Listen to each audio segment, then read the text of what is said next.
Baik lagi sama gue di Film Bang. Kali ini gue mereview alur cerita dari film Tulpa, Perdizioni Immortali. Dari bahasanya kita udah tahu kalau film ini dari Italia ya.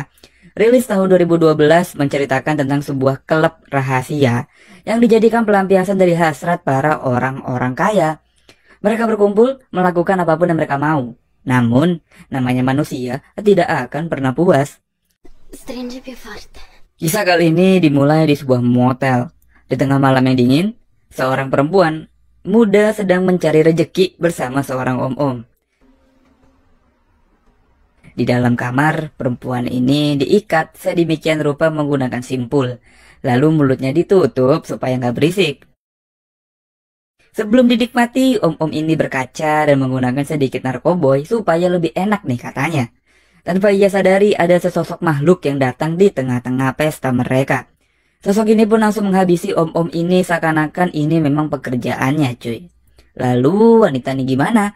Dia dibiarin aja tuh tetap hidup dengan kondisi badan masih terikat. Dari kamar motel tadi kita pindah ke sebuah rapat perusahaan membahas tentang perekonomian. Di sana kita diperkenalkan pada Lisa, seorang wanita karir yang memiliki pengaruh dan dipercaya perusahaan ini untuk mengambil keputusan penting. Tapi, bekerja di posisi seperti Lisa tentu membuat pusing dan menghasilkan tingkat stres yang lumayan tinggi. Diam-diam, dia pun mempunyai aktivitas rahasia sepulang bekerja di kantor. Ngapainnya dia? Keesokan harinya, saat Lisa sedang berjalan di taman, bersama Giovanni dia bertemu dengan seorang wanita yang ia kenal.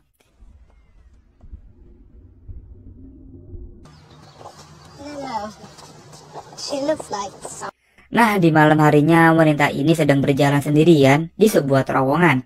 Dia diikuti oleh sosok yang menghabisi om-om di awal film tadi. Wanita ini terus berlari dan ngumpet di balik sebuah meja. Dengan bermodalkan cutter sebagai senjata, wanita ini tuh terus memperhatikan sekitar. Setelah dirasa aman, dia pun keluar dari persembunyian dan ternyata sosok ini memang sudah menunggunya. Wanita ini diikat di sebuah komedi putar yang terdapat kawat di bagian sisinya. Berulang-ulang kali hingga wanita ini kehabisan darah dan tewas.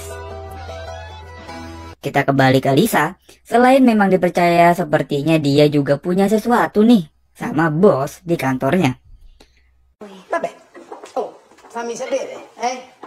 Setelah bekerja, Lisa kembali melakukan aktivitasnya dengan menunjukkan sebuah kartu yang juga dimiliki oleh om-om di awal film tadi. Dia pun masuk ke sebuah klub rahasia. Di sana dia bertemu dengan seorang pria yang menunggunya dan memberikan dia sebuah minuman yang diteteskan sebuah cairan berwarna merah. Lisa pun minum itu dengan sangat semangat ya. Dia pun langsung menuju ruangan lain, melakukan berbagai gerakan yang nggak bisa gue tunjukin karena mengandung dolar kuning.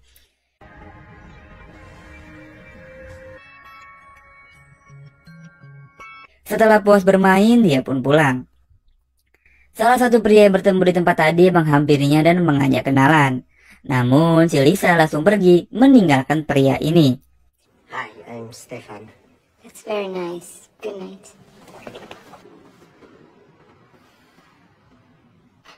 Kita pun pindah ke wanita lain yang ada di ruangan dan bermain bersama Lisa.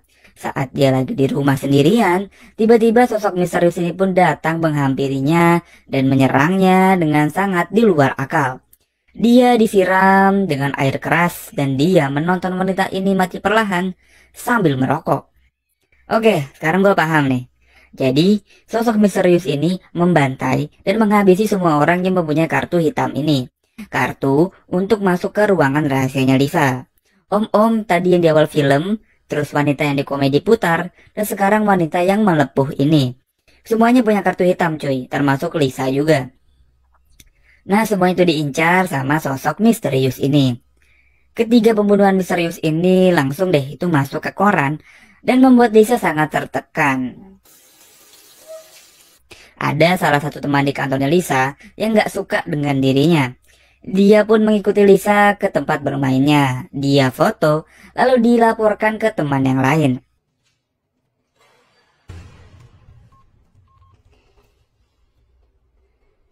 Namun, saat dia ingin kabur, tiba-tiba dia diserang sama sosok ini, cuy.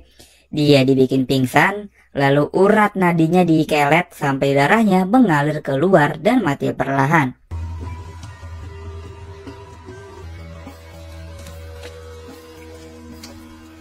Namun HP yang ada di fotonya Lisa diambil sama sosok ini.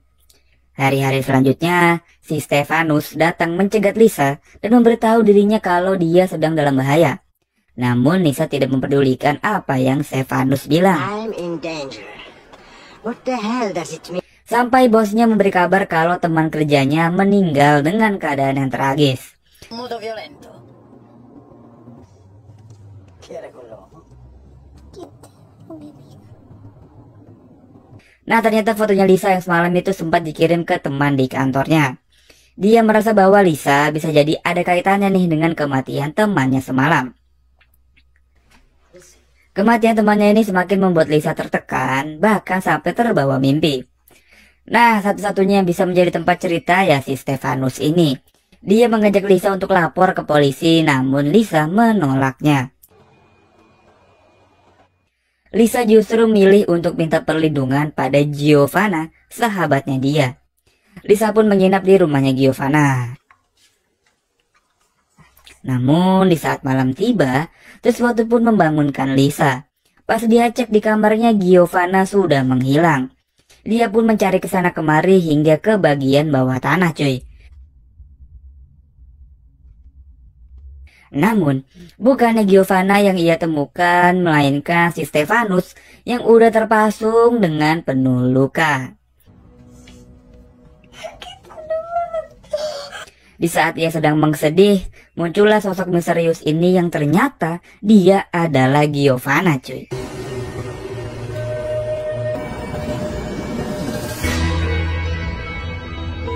Giovanna lah yang selama ini membunuh semua orang yang ada di film ini. Kenapa? Karena dia suka sama si Lisa.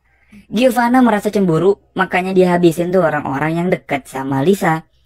Nah, terakhir pas dia mau menghabisi Lisa, muncullah pria yang di ruangan tadi. Dengan bacaan Mbah Dukun baca mantra, Giovanna pun pusing dan menyerang dirinya sendiri.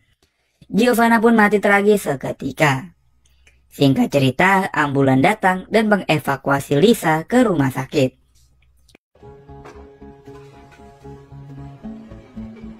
Setelah membaik, dia pun kembali bekerja seperti sedia kala. Dia pun gak lupa datang ke ruangan itu dan bertemu dengan pria yang membantunya. Dia pun di kali ini diberikan sebuah minuman berisi cairan biru dan langsung ditenggak oleh Lisa.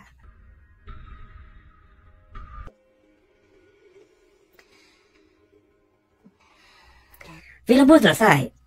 Itu dia alur cerita dari film Tulpa. Secara garis besar, film ini menceritakan klub rahasia yang selalu dijadikan pelampiasan hasrat dari para orang kaya, termasuk si Lisa. Mereka berkumpul, melakukan apa yang mereka mau, namun salah satu dari teman Lisa, yaitu Giovanna, menginginkan lebih dari itu. Dia ingin memiliki si Lisa, jadi dia habisi semuanya hanya untuk mendapatkan Lisa. Hasrat dan nafsu dari manusia tidak akan pernah habis. Oleh karena itu, kita harus belajar bagaimana caranya mengendalikan nafsu.